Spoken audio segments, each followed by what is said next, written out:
What if I told you that the worst drought in a country's modern history could lead to a full-blown civil war?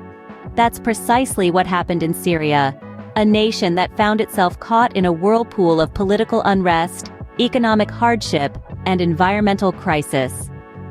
Our journey begins in March of 2011, when Syria's government, under the leadership of President Bashar al-Assad, was met with a wave of pro-democracy protests.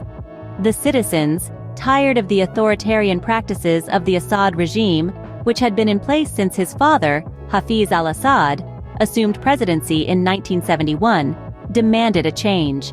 The response from the Syrian government was violent, deploying police, military, and paramilitary forces to suppress these demonstrations. As we moved into the later part of 2011, opposition militias began to form.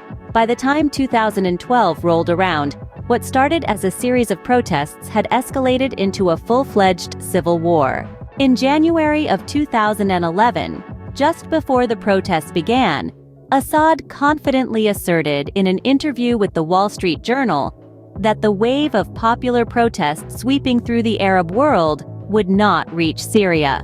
He believed that his administration's resistance to the United States and Israel aligned with the beliefs of the Syrian people, thus insulating his country from the unrest. However, the subsequent onset of anti-regime protests revealed that the situation was far more precarious than Assad had admitted. When Assad took over the presidency from his father in 2000, he was known as a modernizer and a reformer. But the hopes raised by Assad's presidency fell flat.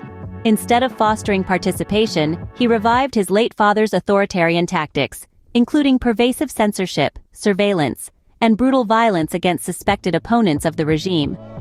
Economic liberalization under Assad mostly served to enrich a network of crony capitalists with ties to the regime, leading to glaring inequalities in wealth and privilege. Adding fuel to the fire was an environmental crisis. Between 2006 and 2010, Syria experienced the worst drought in its modern history.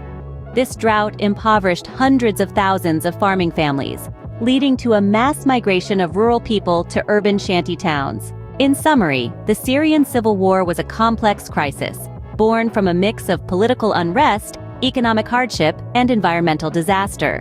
What began as pro-democracy protests escalated into a full-blown civil war, fueled by the Syrian government's violent response, President Bashar al-Assad's authoritarian practices, and the worst drought in Syria's modern history. As we reflect on these events, we can see how interconnected these issues are, and how they can collectively push a nation towards instability and conflict.